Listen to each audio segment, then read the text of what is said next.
স্কুলে এখন ক্লাস 6 এর পোলাপান বিড়ি খায়, কথা বলেন না কেন? কলেজের মেয়ে ছেলে একসাথে বসে আড্ডা মারে আর গাঁজা খায়। পোলাপান যে কি দুষ্ট। এক মাঠে এক হুজুর গেছে বিকেলে, তো হুজুর এমনি বসে আছেন, পোলাপান এসে হুজুরে ধরছে যে হুজুর আপনার সাথে খেলাধুলা করব। হুজুরে কয় না, আমি এই কাজের লোক না। তো হুজুর চলে গেছে, একটা ঘোড়ার আকৃতি ধরে শয়তান আসছে সেখানে।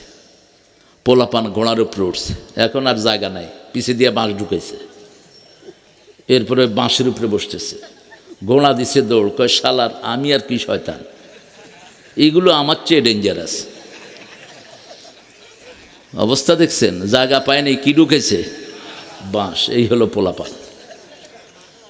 এই যে গরমকাল আসতেছে, একটার গায়ে কাপড় থাকবে না, লুঙ্গি খুইলা সব পানিতে। বাপে কইব কিরে কই তুই? কয় আব্বা আসতেছি। গোসল কয়বার করছ? কয় দেখো লুঙ্গি শুকনা একবার। কয়বার করছে তার হিসাব নাই, লুঙ্গি তো নেয়নি সে, লুঙ্গি উপরে। এই ছেলেদেরকে আমাদের কাজে লাগাতে হবে, এই ছেলেদেরকে মাদ্রাসায় দিতে হবে, স্কুলে না। স্কুলে পড়াশোনা নাই, স্কুলে এখন ক্লাস 6 এর পোলাপান বিড়ি খায়, কথা বলেন না কেন? কলেজের মেয়ে ছেলে একসাথে বসে আড্ডা মারে আর গাঁজা খায়। কত অধপতন হয়েছে। ইউনিভার্সিটির কথা বললামই না, বিগত 17 বছরে আমাদের শিক্ষা ব্যবস্থাকে সম্পূর্ণ ধ্বংস করে দেয়া হয়েছে। এই জন্য ছেলে মেয়েদেরকে দিতে হবে কোরআনের বাগানে। আজও বাংলাদেশের মতো ব্রেইনি ছেলে দুনিয়ার কোন দেশে হেফজতে 20 বছর ধরে ফার্স্ট হয় কারা? কারা? আরবের লোকেরা যখন শুনে বাংলাদেশি ছেলে আসছে আর প্রতিযোগিতায় যেতে চায় না, খালাস ইয়া আল্লাহ, ইয়া আল্লাহ বাঙ্গালি ইয়া খুদুকুল্লাহ, বাঙালিরা লয়ে যাবে, সব যাওয়ার দরকার নেই। অথচ হেফজখানাগুলোতে ঠিকমতো খাইতেও পায় না, হুজুরদের বেতনও ঠিক মতো নাই, ঠিকটা বা ঠিক? কত কষ্ট করে পড়ায়, তারপরও ব্রেন কি দেখেন। এরপরে এমন হুজুর আছে পিটাইতে পিটাইতে পোলার লুঙ্গিও শেষ, জীবনও শেষ। আছে না এরকম হুজুর? পিটাইতে পিটাইতে লুঙ্গি খুলে যায়, কিন্তু হুজুরের পিটা বন্ধ হয় না। আমারে এক ছেলে কয় চাচা আমারে এমন মার দিল, ওনার লুঙ্গি খুলে গেল। তো কি হয়েছে? কয় না সমস্যা হয়নি, পাঞ্জাবি লম্বা তো। পিটাও কেন মিয়া হাফেজ, গোয়ারের মতো পিটাও কেন? না পিটাইলে সব পিতা মাতারা স্কুল বন্ধ করে সব মাদ্রাসা ছেড়ে দিত।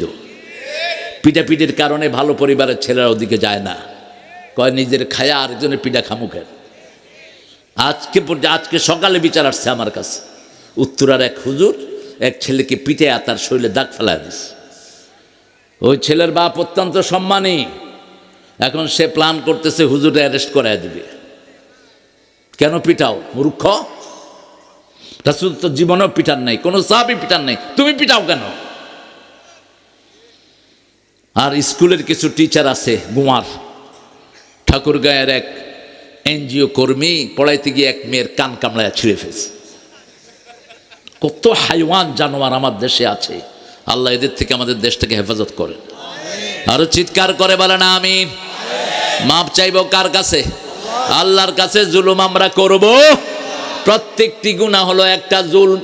যখনই কেউ গুনাহ করে আন-নুকতাতুস সাওদা ফি কলবি, রাসূল বলছেন যখন কেউ গুনাহ করে তার কলিজার মধ্যে একটা কালো দাগ পড়ে। কি দাগ পড়ে? কালো দাগ পড়ে। যখনই মাপ চায় ওই দাগটা তুলে দেন কে? রাসূল সাল্লাল্লাহু আলাইহি ওয়াসাল্লামকে আল্লাহ বলছেন, নবী বলে দাও আমার বান্দা যখন কোনো গুনার নিয়ত করে আমি গুনাহ লিখি না। যখন গুনার কাছে যায় তখনও আমি ফেরেশতাকে বলি লা তাকতুব, তুমি লেখো না। যখন গুনাহ করে ফেলে তখনও বলে ফেরেশতা লেখো না, একটু অপেক্ষায় থাকো, যদি তওবা করে তওবাটা লিখে রাখো, গুনাহ লেখো না। গুনাহ করার পরে দীর্ঘ সময় আল্লাহর নাম নাই, জিকির নাই, ইস্তেগফার নাই, আল্লাহ বলেন একটা গুনার জন্য একটা গুনাহই লিখে রাখো। এরপরে যখন এই গুনার জন্য তওবা করে গুনাহ মাফ করে দেন কে? আর আল্লাহ বলছেন একটা গুনার নিয়ত করেছে, গুনাহটা ছেড়ে দিলেই ফেরেশতাকে বলে সওয়াব লেখ। গুনাহ ছেড়ে দিলেই কি লেখ?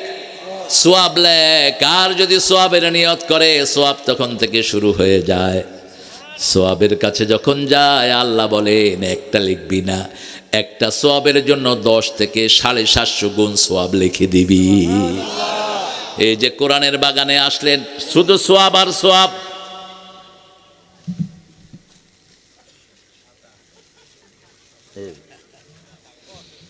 হ্যাঁ, খাওয়া দিবেন, কারণ আমরা যখন ছোট ছিলাম ওনারা আমাদেরকে খাওয়া দিচ্ছে, ঠিক কিনা? এটা আপনি ফেরত দিবেন। এই জন্য আল্লাহ কি সুন্দর শব্দ ব্যবহার করেছেন, রব্বির হামহুমা কামা রব্বায়ানি সগীরা। আল্লাহ ওইভাবে রহম করেন যেভাবে শিশুকালে আমাদেরকে রহম করেছে। বড়রা যদি রহম না করতো আমরা বেড়ে উঠতে পারতাম না, ঠিক না ভাই? ঠিক।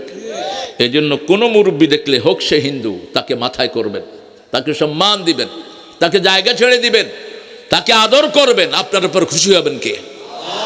এটা করতেন রাহমাতাল লিল আলামিন। রব্বানা যালামনা আনফুসানা ওয়া ইন লাম তাগফির লানা ওয়া তারহামনা লানাকুনান্না মিনাল খাসিরিন।